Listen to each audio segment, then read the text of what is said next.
Breathe on me, breath of God, and fill my life anew, that I may love as you love, and do the works that you do. Holy Spirit, breathe on me. Good morning. Welcome to our Midweek Devotion. Why am I sitting in my car, you may ask? Well, because I was rushing to get to the office to try and record this devotion and have a meeting a little later this morning. And so I was trying to fit this all in between the two things. And in my haste, I ran out the house and locked the house keys in the house. And so I can't reverse out of my driveway. So I thought I would just simply sit here and record the devotion. So welcome to my car. In Deuteronomy 31 verse 6 it says, "Be strong and courageous. Do not be afraid or terrified because of them, for the Lord your God goes with you. He will never leave you nor forsake you." You'll know those words from the first chapter of Joshua. They're well known, they're much loved. They sang in youth groups, they're proclaimed by Christians around the world. Be strong and be courageous. What I think we often forget, though, is that those words are in fact the preface to a war. The Israelites are about to enter the land that God has promised to them, and God says to the Israelites, don't be afraid of these other people. I'm going to be with you, and if you'd allow me to put it into my own words, I'm going to be with you to help you to hit them on the head. Now, we're not going to go down the complicated biblical and theological issues that kind of thing raises, and I hope you don't mind that. But I wanted us to just notice the fact that I think in our world today, the thought around what it means to be courageous often has to do with a sense of conquering, of vanquishing, of triumphing over something. There's often someone that loses or something that loses in the process of courage. But the word courage, its own origin, is that it means an act of the heart, an act of the heart. So it is in fact a deeply courageous act to not retaliate when someone harms you. That is a great act of the heart. I think the reason that the Bible speaks so often about forgiveness is because forgiveness is one of the most difficult and therefore one of the most courageous things that we as human beings are called upon to do. It is a quieter courage that in fact is normative in the scriptures. Viktor Frankl, the Austrian psychiatrist and Holocaust survivor, said, "When we are no longer able to change a situation, we are challenged to change ourselves. And to do that requires a great act of the heart, requires great courage." So I wonder if you can feel the tension across the world. I mean, we can feel it in our city and in our own nation. I think on the whole, in different ways, but many people, like many people, are just not coping.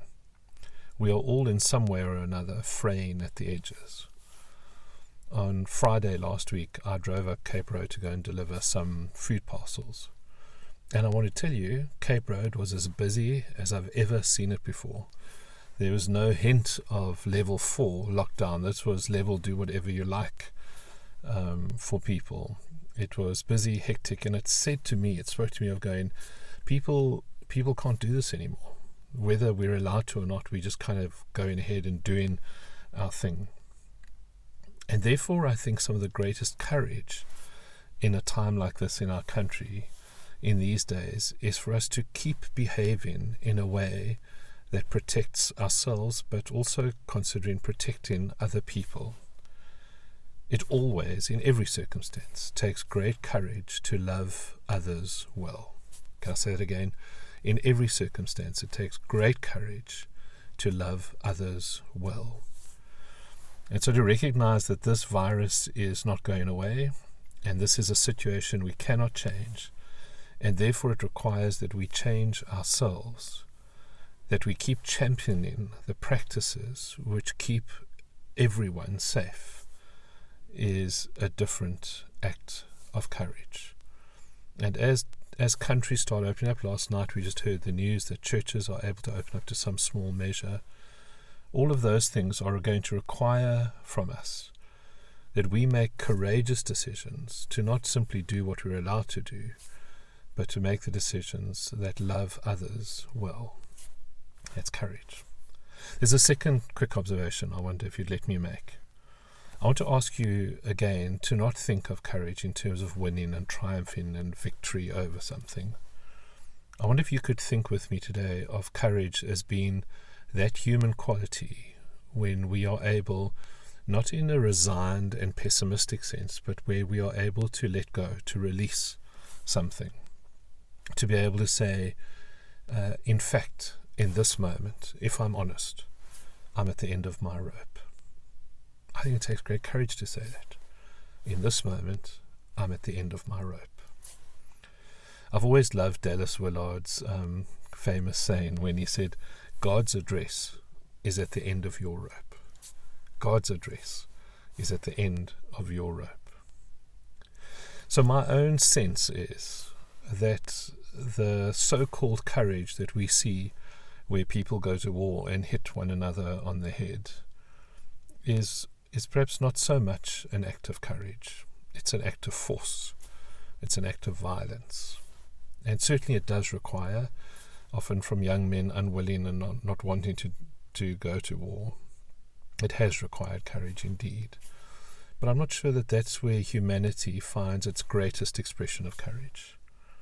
Real courage is formed in the lives of those who suffer quietly, often unknown, and who have found strength beyond themselves, who at the end of their rope have indeed found God's address and have found his strength and his resource for them in their letting go, in their relinquishing. And so I think that in these days, and I wonder what it will do to change the world, but I actually think in these days that there are thousands upon thousands upon thousands of people who are people of great, great courage.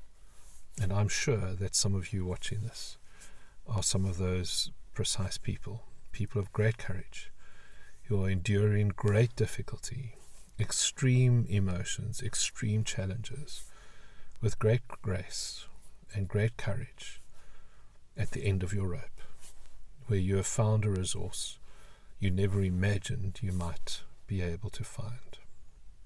So will you let me pray this simple prayer with you today? Lord, please be with those, especially today, who are near the end or at the end of their rope. Help them to know deeply in their hearts that that is where you live, that's your address. And help them to hear your gentle whisper that you are with them, and that you will never leave them, and that you will never abandon them. And so I say to you, men and women of courage, we not only pray with you, we salute you. We salute you. You in your unknownness, your hidden struggle, we salute you. And don't forget that promise, the one that was given to Moses and his people, and is given to all of us today. The Lord your God goes with you. He will never leave you, nor forsake you. From my car, I bid you farewell. Bye-bye. Breathe on me,